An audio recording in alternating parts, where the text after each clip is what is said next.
Welcome to the Daily Freedomist Show, where we bring you the best of the best headlines from Freedomist.com's daily. Well, we got a little bit of problem here. We got a little bit of a technical issue here. Don't worry. We're going to fix this. We're going to fix this right up. There we go. There we go. Yeah. Got you. And I got you. No, you're wrong. You're wrong. You're wrong. Hey, welcome to the show. And this is Monday. It is April 19th, 2020. So today we're going to talk about a number of topics as we usually do. But today we're going to first start off with the stories that we're not going to start off with, or that we're not going to talk about, because we're not going to get to them. We're going to talk about, or not going to talk about, Biden's gender identity executive order mandating single-sex facilities in schools to get legal challenge.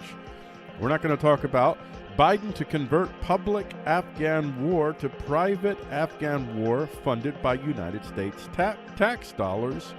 And we're not going to talk about Supreme Court packing, reform or assault on Bill of Rights freedom. But you can get all those stories by clicking on the NewsWatch page on the top right corner of Freedomist.com, where you can also get the latest, the selected clip of the day from our show, Freedomist NewsWatch, for the Daily Freedomist Show, which you can also see on the embed there on the NewsWatch page. And if you scroll down the NewsWatch page, you can get access to all kinds of links, all kinds of juicy links to give you a sense of what's really going on in the world, and let you kind of decide what's what with what. What we do on this page is we aggregate links and let you decide what's fact and what's fiction. And with that story, let's get to our first story of the day. Now, we're trying something new here today.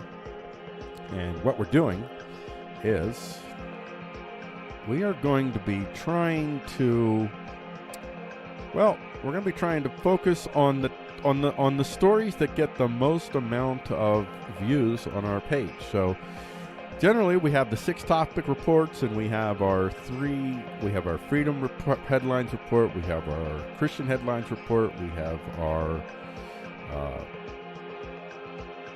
freedom, we have our editor's choice reports, and our top stories reports. So generally we only cover the topic reports, but from now on we're going to be looking at which stories are the most popular, and this happens to be the most popular story that we're going to start with.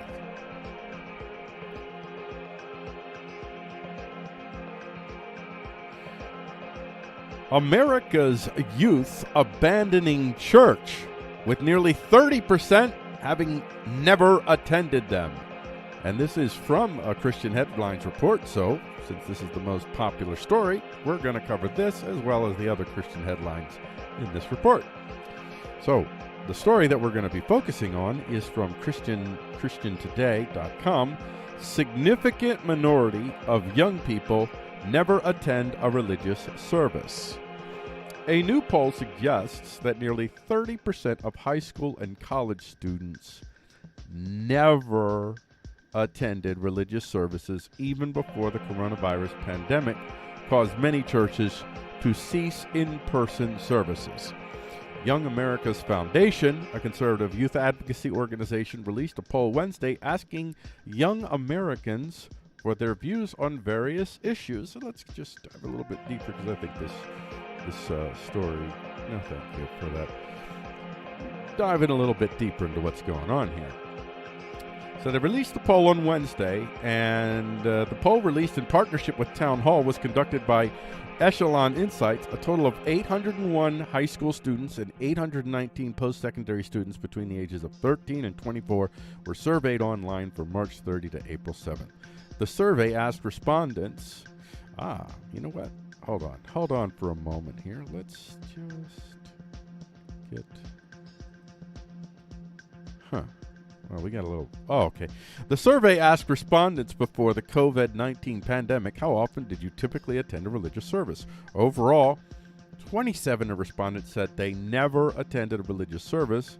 And among high school students, 26% said they never attended religious service, while that number rose to 28% among those out of high school. Now, that's strange. You would think it would be the other way around. Well, if the trend was going one way or another, you would think it would be the college students that would have the lower number, the high school students, higher number. So maybe there's some quote-unquote encouragement there. Nearly one quarter, 24% of young Americans said they attend church services at least once per week, including 28% of high school students. However, weekly religious attendance was significantly lower among post-high school students, 19%. You think about, the so-called no true Scotsman or the genetic crowd. I don't know. I always confuse this. Maybe they're the same thing. But the idea that you are basically what you're born into is mostly true. In Christianity, as I've been reading scripture and over the years, and I've come to know the faith more and more through living it and reading it and fellowshipping and whatnot, it's not really a faith for the weak at heart. It is a faith that is easy to adapt in some sort of superfluous way if your culture around you is fundamentally quote-unquote Christian. But as the culture changes, as less and less people look to Christianity as some sort of legitimizing force in society, then it becomes harder and harder to choose Christianity, because the closer you get to, in my humble view, authentic Christianity, the further you get away from the heart of the earth, which is ruled by death. And that is how people have ruled the earth from the time that we began to build civilizations in the first place, where we rule with a threat of death is essentially how we rule, and we capture audiences and we keep them contained through death. And when you have a society that openly embraces quote-unquote Christianity, you could have, in many instances, not in all instances, but in many instances, you could have a false Christianity, a Christianity that truly is a genetic, if you will, Christianity, not a Christianity of the heart.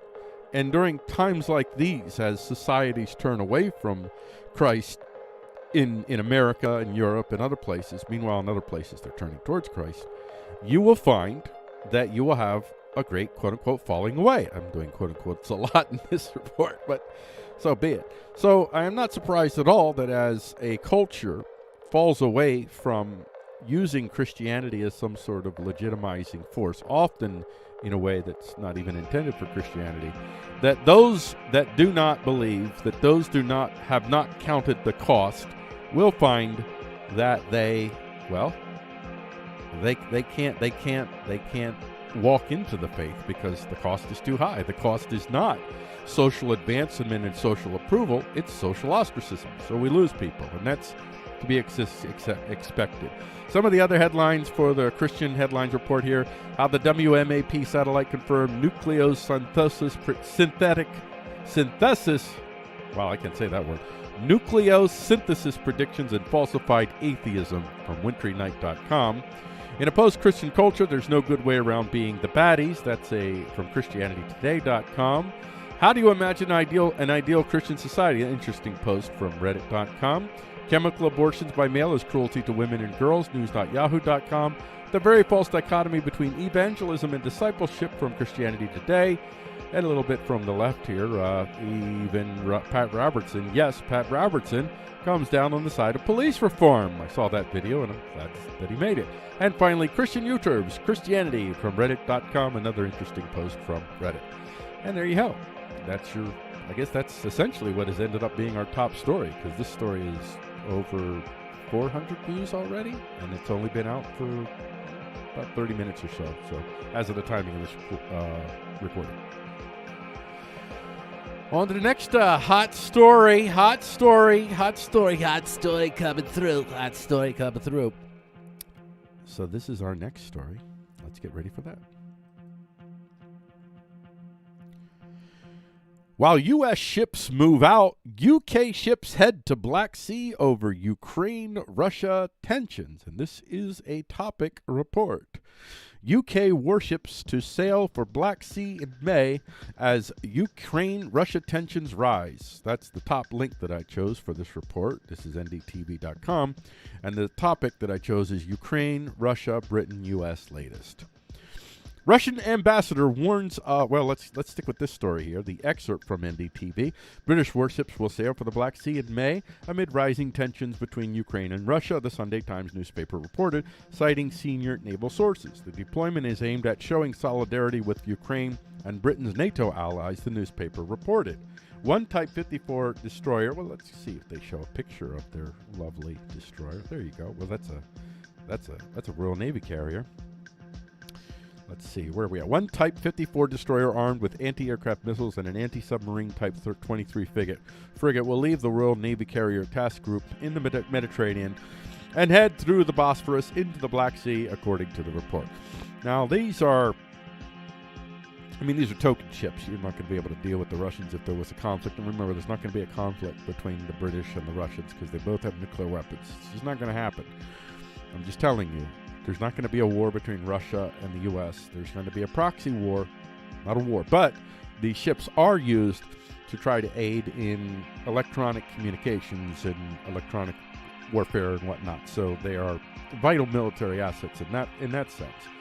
And looking on to think about what's going on in the Ukraine, we have this next headline from the Sun.uk. Russian ambassador warns of bloodbath in Ukraine and vows to respond if troops move to area. Dan Keane wrote this one, and there's an excerpt. The Russian ambassador to the UK has warned of a bloodbath in Ukraine and vows to respond if Kiev moves troops to the Donbass region. Andrea Kelly said Moscow had no intention of a large-scale military conflict, despite tensions soaring between the two countries. And let's just check this out here. I want to check out this, the Donbass region. Let's see what the Donbass region is. Images for Donbass region. And there you go. That's the Donbass region. That's what it looks like. So you get a sense of what that looks like. And get back to our headlines here. French President Emmanuel Macron says international community must draw clear red lines with Russia. So Macron is coming out strong from... This is a Reddit.com link, so let's see who this is really from. I do use Reddit.com as a vital source of news intelligence, if you will, and they've proven to be very valuable to me.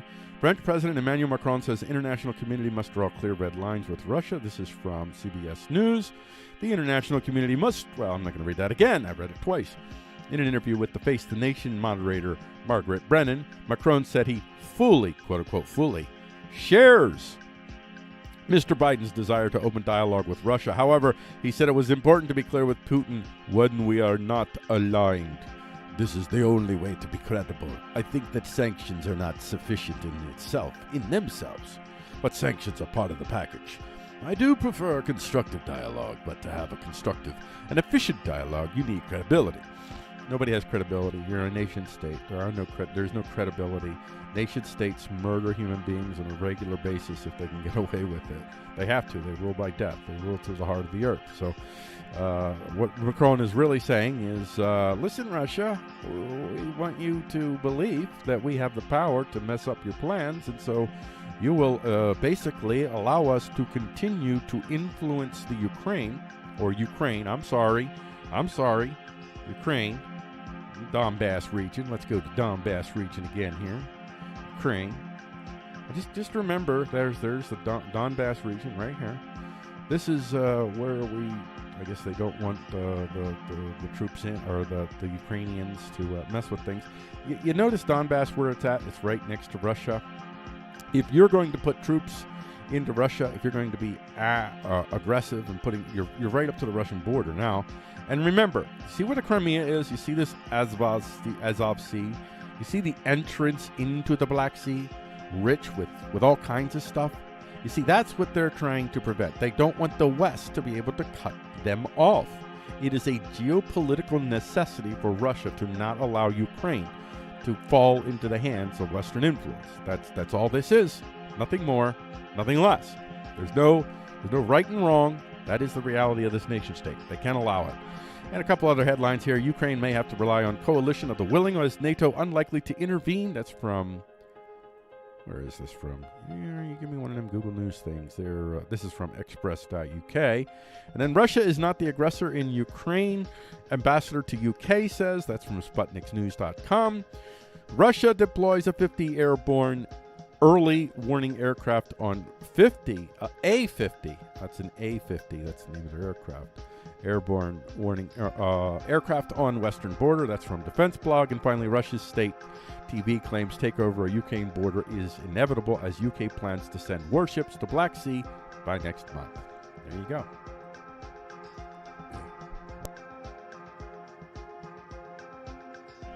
So I had to clear my throat there. I am still recovering from the cold, and it's not COVID. I don't have COVID. But I'm recovering from the cold that I started to get on Wednesday. And then Thursday, I was able to still do the news. But Friday was the worst day. Friday, I was out for the count. Saturday, I was barely limping. Sunday was much better than Saturday. And today is about the same as Sunday, a little bit better than Sunday. So I feel like I'm getting better. And I'm able to do the show today. So that's good. That's all that matters, folks. That's all you want. I know. That's all you want. That's all I want. Let's get to the next story.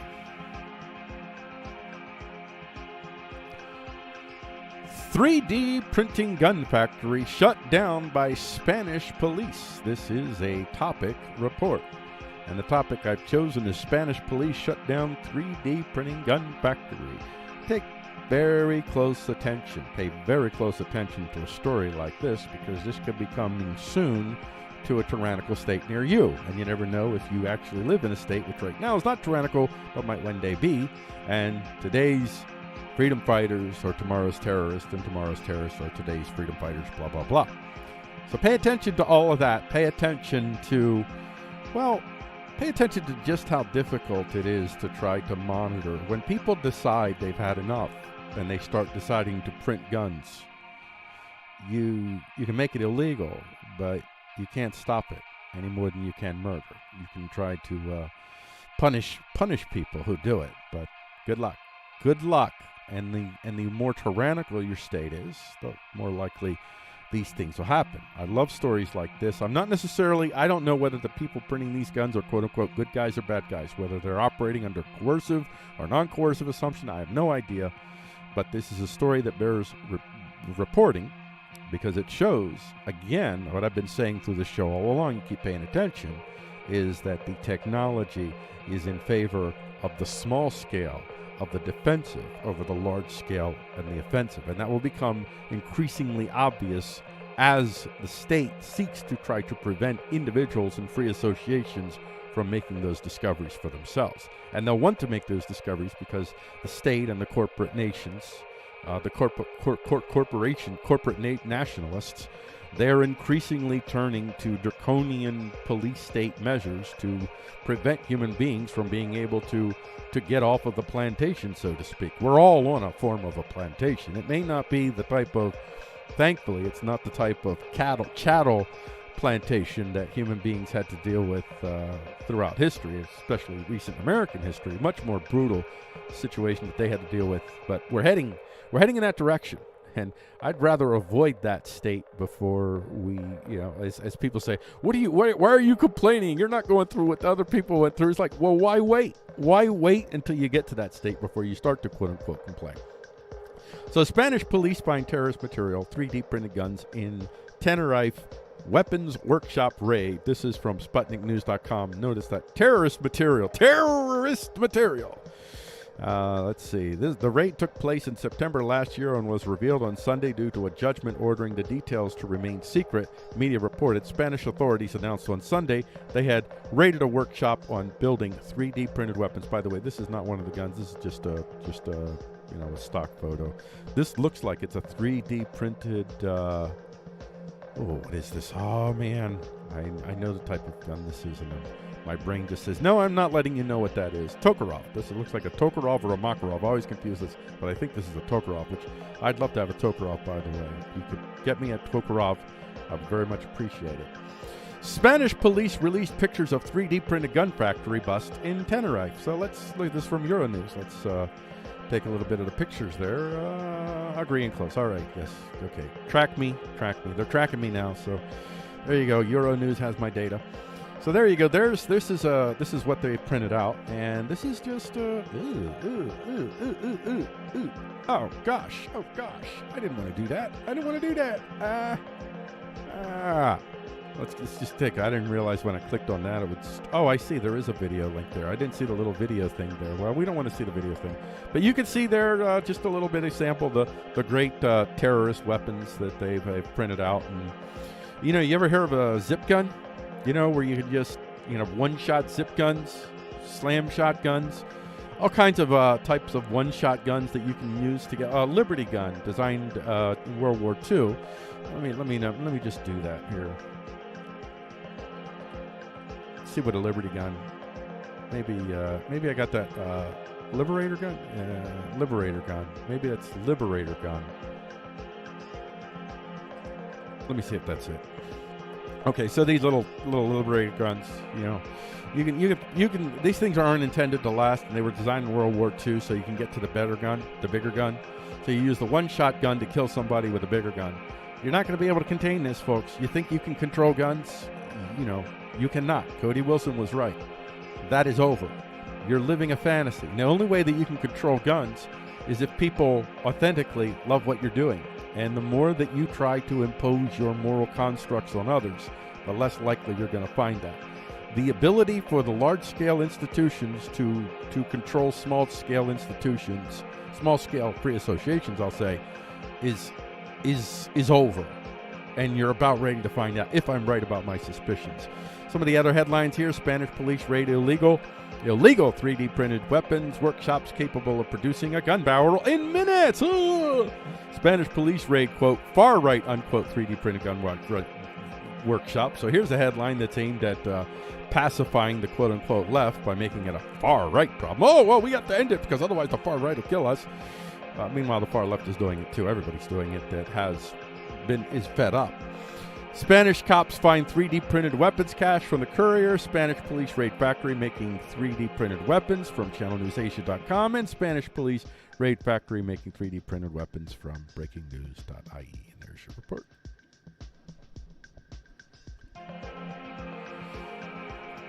I'm surprised in my stories. I'm surprised that this wasn't the number one story, because I thought it would be. I chose this. I did this story first, thinking this would get the most attention, and this story did not get the most attention. The one we're about ready to discuss.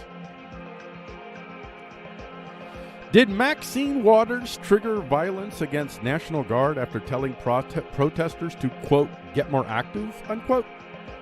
And this is your topic report. And our topic is Maxine Waters Chauvin protest National Guard shooting. And our headline that we've chosen is from the Daily Caller, and that's a right-leaning publication, as I've noted here. Get more active. Maxine Waters calls on Dante right protesters to show the world that they mean business. Business. We mean business. What business do they mean? They mean violence. And this is an elected official. This is an elected official from California. Maxine Waters, a member of the U.S. House, is literally calling on human beings to take violent action against elected officials. All these people. I'm not going to say whatever you should feel about whether they're Capitol riots, Capitol protests, who did what in the whole Capitol Hill thing. Whatever you want to say about it, the left is and I don't even like using the word left. Whatever they want to, basically the dominant factions in America, the way that I view them, authoritarian, all of them, they're both right and right, far right controlling factions. And in the quote-unquote far left, which is really so far it's become far right, or I don't mean the horseshoe thing, but because there are other people in the far left that I wouldn't call far right. But the quote-unquote left, which is really now just another faction of the far right, when Nancy Pelosi, when Donald Trump was still president, Nancy Pelosi spoke out about Donald Trump using National Guard troopers to arrest people in, was it Portland and or Seattle, who were attempting to destroy U.S. courts. Nancy Pelosi literally referred to these National Guard members, they weren't National Guard, they're FBI members. She referred to them as Donald Trump's Gestapo, or and other words to that effect. That's okay. That's not inciting people to violence. And here you have a woman who has done this before, tried to incite people to violence, encouraging people to take violent action against Republicans in restaurants.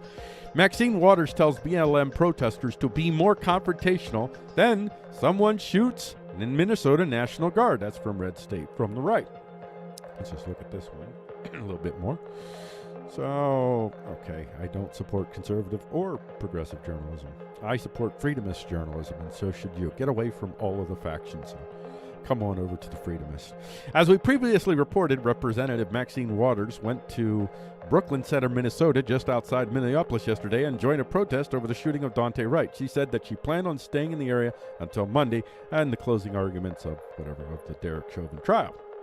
While there, she called for a guilty verdict in the Chauvin case over the death of George Floyd. She said that if they didn't get a guilty verdict, the protests cannot go away. Waters was then asked, what should the protesters do? She replied that they should stay in the streets. We've got to get more confrontational. Literally, you're talking about a situation where people are already burning down buildings. They're burning down businesses that had nothing to do with this decision whatsoever, where they're already violence that have been happened against police officers. And then what happens? Later that night, really more early Sunday morning, around 4:20 a.m., 4:20, someone did get more confrontational. According to WCCO, someone fired at members of the Minnesota National Guard in North Minnesota. The members of the Guard were providing neighborhood security along with Minneapolis police officers when someone shot at them from a white SUV. Two members had minor injuries, one of whom was hit by shattered glass and taken to the hospital.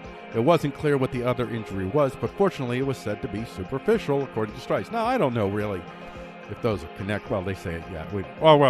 I don't know if those are really connected to Maxine Waters' comments or not, but it's irrelevant because she's an elected official that is literally inciting people to violence against members of government.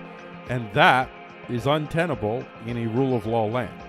And just to go back to this story, remember this story, the Spanish cop story? If you're watching the whole show and you're not just watching the clip, and if you're not watching the whole show, go to the YouTube channel Freedomist with the black and gold symbol, and you'll get the show on there. Notice here, terrorist material, far right.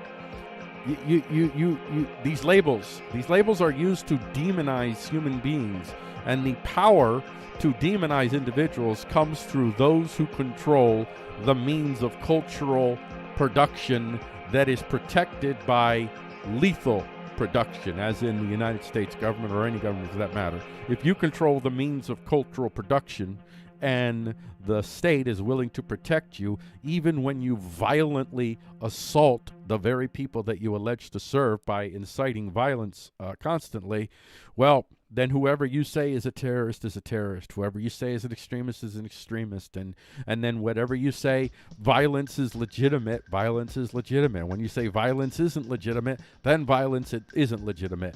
And that's how it works. And here's some other headlines here. Republicans demand action against Maxine Waters after Minneapolis remarks. This is from TheGuardian.com.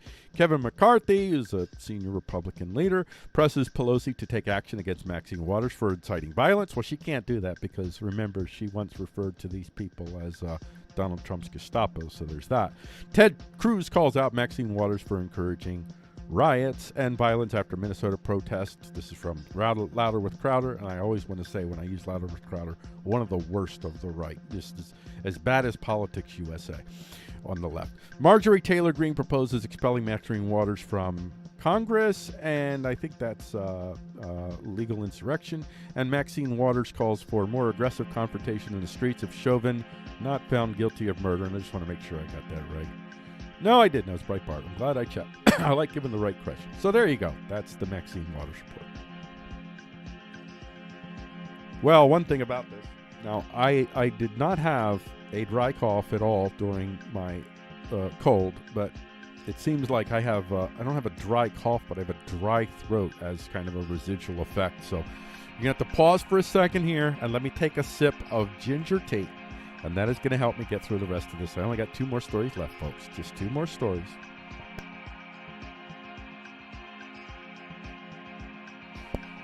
All right, let's get ready for this next story.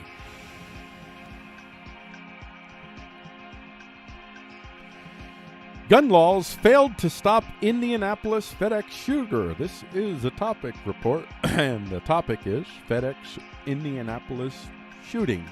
And I'm not really going to get too analytical into this. I just want to get a sense of exactly how it is that the media is covering the story. I don't know a lot of details of the story yet, and I plan on learning more as I go along here because of my sickness that I've had the past few days.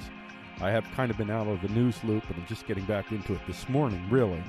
So I'm going to be a little bit more straightforward with this until I find out a lot more details about what exactly went on here. So this is from usatoday.com. Gun previously seized from Brandon Hull. I guess that's the alleged shooter. Probably. I mean, you've got to say alleged shooter, I guess, legally. But I'm under the impression that he's not an alleged shooter. But he is white and youthful, and he has short hair. So this is one of those stories that the media will cover all over the place. And also, just want to say for the record that if he is who he says if he is really the shooter, that this is an act of terror. This is a terrorist act, just so you know. Just want to put that out there. So all you folks from the quote-unquote left who don't believe that human beings that are not part of your version of the left, your authoritarian right-wing version of the left, there's plenty of human beings. I'm not a conservative, but I'm not in your camp, that are willing to identify human beings that happen to be white as being terrorists, even if they're white. So this is from USA Today. The suspected gunman in the mass shooting that left 8 people dead at a FedEx building legally purchased the 2 rifles used in the massacre just months after a shotgun was seized from his home, authorities said. Let's go a little bit deeper here. Okay, the mayor urges action to stop gun violence, of course. Yeah, the action to stop. I tell you, when you continue, nobody that did this is justified, but you're going to see more and more violence like this all across the board from all kinds of human beings, be they nut jobs who or political activists or whatever, religious zealots, whatever it might be. You're going to see more and more shootings in a land in which the state is seeking to try to narrowly define the right and moral conduct for its citizens at increasingly granular levels. It's just always going to happen. The suspected gunman in a mass shooting that left 8 people dead at a FedEx building legally purchased the 2 rifles used in the massacre months after a shotgun was seized from his home, authorities said. A trace of the 2 guns revealed that Brandon Scott Hull, 19, legally bought the rifles in July and September last year, police said. Police declined to say whether Hull bought the guns, citing the ongoing investigation. FBI Indianapolis special agent in charge, Paul Keenan, said Hull's mother contacted law enforcement in March 2020 to report that Hull might try to commit suicide by cop. Records show that the Indianapolis Metropolitan Police Department conducted a mental health check and listed Hull as being arrested. The report says police seized a shotgun from, quote, from a dangerous person. So the red flag laws didn't work. I don't know if they used a red flag law in Indianapolis or not. But again, I don't know enough about the details, so I think that's how I read this. I could be wrong there. Let's get some other headlines from this story. We have FedEx shooter Brandon Hull was obsessed with My Little Pony from Fox News. Listen, I'm just going to say it doesn't really matter to me. If you're a nut job, if you're completely insane and you shot people because you're completely insane because you heard people voices in your head, you're still a terrorist. It's still an act of terror.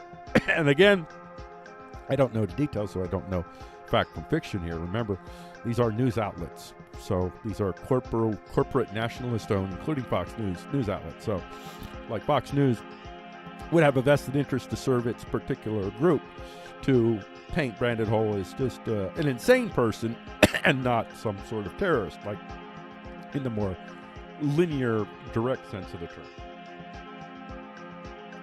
The teen who shot up an Indianapolis FedEx facility and killed 8 people was reportedly part of a bizarre internet subculture obsessed with My Little Pony. Posts on Brandon Hull's since taken down Facebook page appear to indicate he was a member of the Bronies community, a group of mostly adult men who are extreme fans of the kiddies, toys, and animated television show. Why would he target Sikhs? I don't get that. It seemed like he targeted Sikhs from what I said, but I don't know. So there's that. Then we have Chuck Todd wanting to stop shootings as a problem on the Republican side of the aisle. This is from newsbusters.com. So Chuck Todd saying that so the Republicans are allegedly, the demonization of the other side is the reason that Republicans are standing up against gun control is because they don't want to stop the shooting. Like, they want the shootings. Pretty sick. Pretty disgusting, pretty disturbing. But there you have it. And then we have, well, I think that's all I'm going to do here. That's all I'm going to do for now. Yeah, well, globalnews.ca, FedEx shooting suspect legally bought guns. Sikh community. I'm so disappointed in you. Sikh community calls for U.S. gun reforms after FedEx shooting. So is that really the Sikh community, or is that just the authoritarian right-left version? I'm going to call it, that's what you should call the quote-unquote left, the authoritarian right-left, because they're right-wing first and foremost. They just use leftist words, but they're essentially right-wingers. So is this just the authoritarian right-left wing of the Sikh community that they just find? I don't know. But anyway, if it is the whole Sikh community, I mean, it's not the whole, but if it really represents a majority of the Sikh community, be careful what you wish for. If you want to continue to have religious freedom in America, you will support the Bill of Rights come hell or high water. Otherwise, none of us will be free. And I'll end it there. Get ready for our last story. I hope my throat holds up. Oh, man. Like I said, folks, I'm still recovering from the cold. I'm not quite there.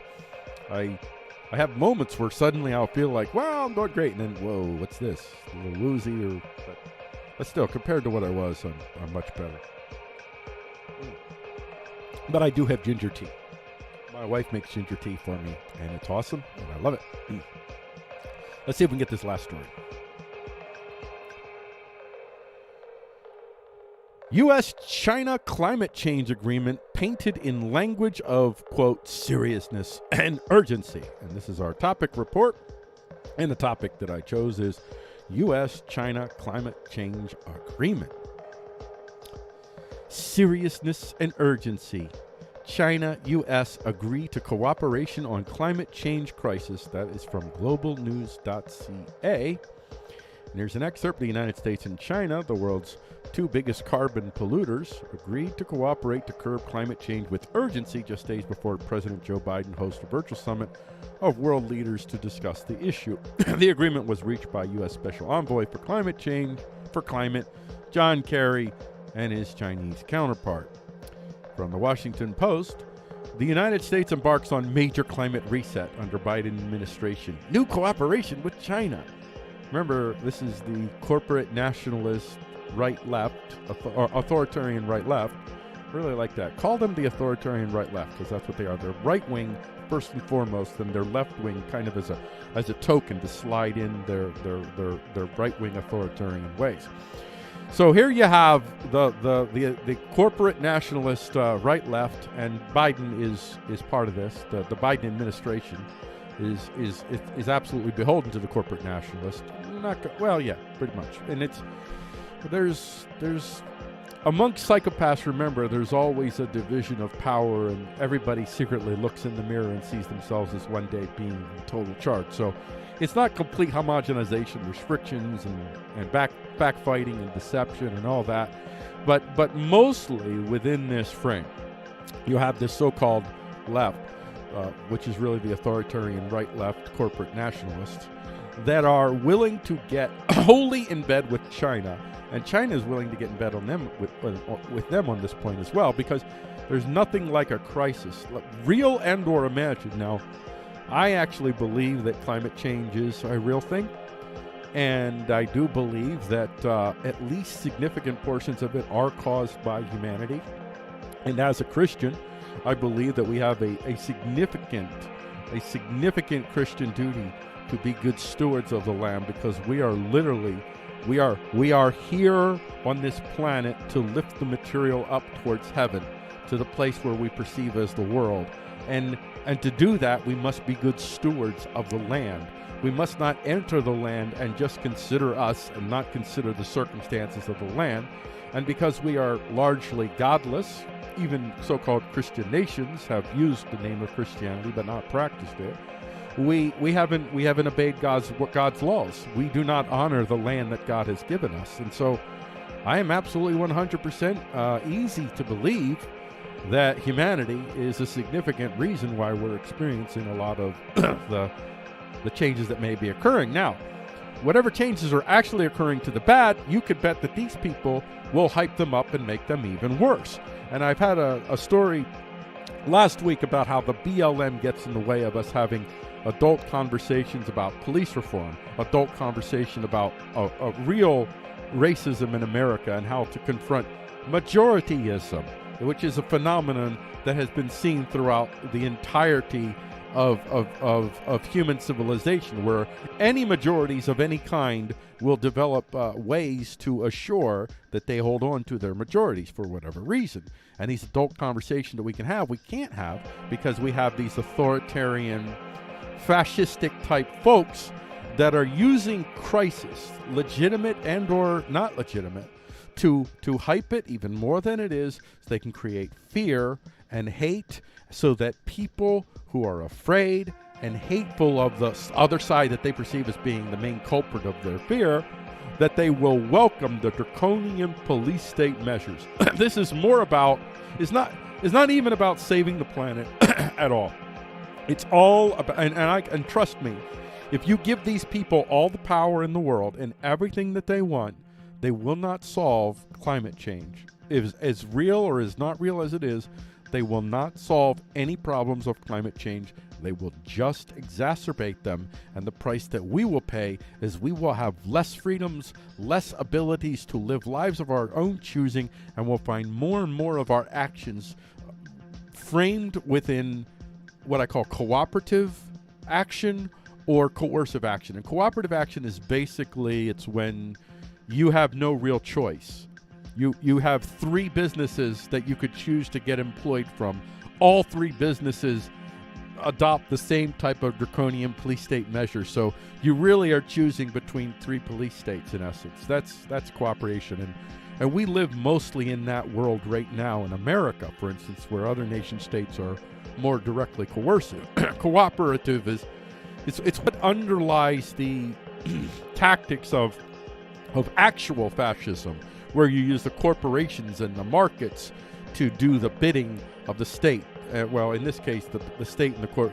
In our case, it's not the state that is directing the markets. It's more of the quote-unquote markets that are directing the state. And they're kind of all one. They're all one big family. So you have no hope. If you put your hope in these authoritarian, right-left, fascistic corporate nationalists, I can guarantee you there is no hope.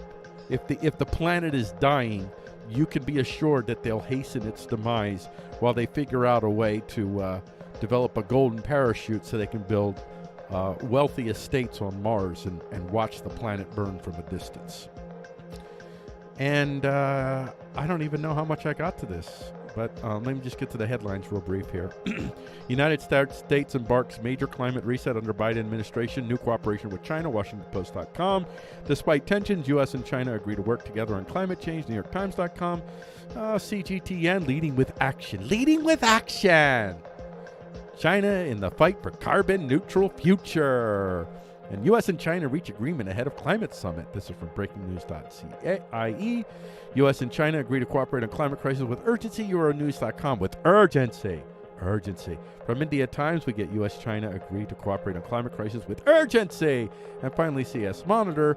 Monday sunrise briefings, U.S.-China find common cause on climate change. And you get to soften the image of China in the process. And if you soften the image of China in the process, then you can also more effectively use the accusation of racist against anyone who dares says, wait a second, China's a fascist nation. Why are we cooperating with them? Why are we trusting them? Why are we getting in bed with a police state? Why are we getting in bed with a state in which it is literally illegal to be gay? With a state that declares that homosexuality is a mental illness? If you're from the left, the quote-unquote, well, you're really the authoritarian right-left, you answer those questions for me in the comments below. I think I'll end that report here.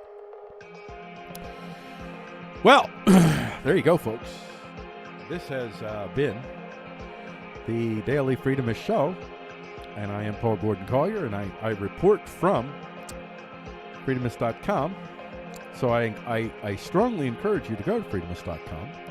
And when you go to Freedomist.com, click on that NewsWatch page link and scroll on down, and you can read all the Freedomist NewsWatch links. And you can also go to the front page, Freedomist.com, and you can just get all the reports. So you can decide. You can get the more filtered content and click on all the different reports. So including, I make a copy of the links for the day because we don't keep these links in our archives. Well, we do keep these links in our archives through our reports. So you can click on the link report, or you can click on the individual reports. For instance, you see we have a top stories report, editor's choice report, we have a freedom headlines report, Christian headlines report, blah, blah, blah. And if you like what we do, be sure you go to Freedomist.com and sponsor us. We are starting to get some paid sponsorships. Very excited about that. I encourage everybody to go for the $125 a month sponsorship so that I can continue to be gainfully employed. I'm just kidding. I kid. No pressure, man. No pressure. Anyway, enjoy the free content. You have a great day. We'll see you tomorrow, God willing, assuming that I really am fully getting better from this cold that began Wednesday.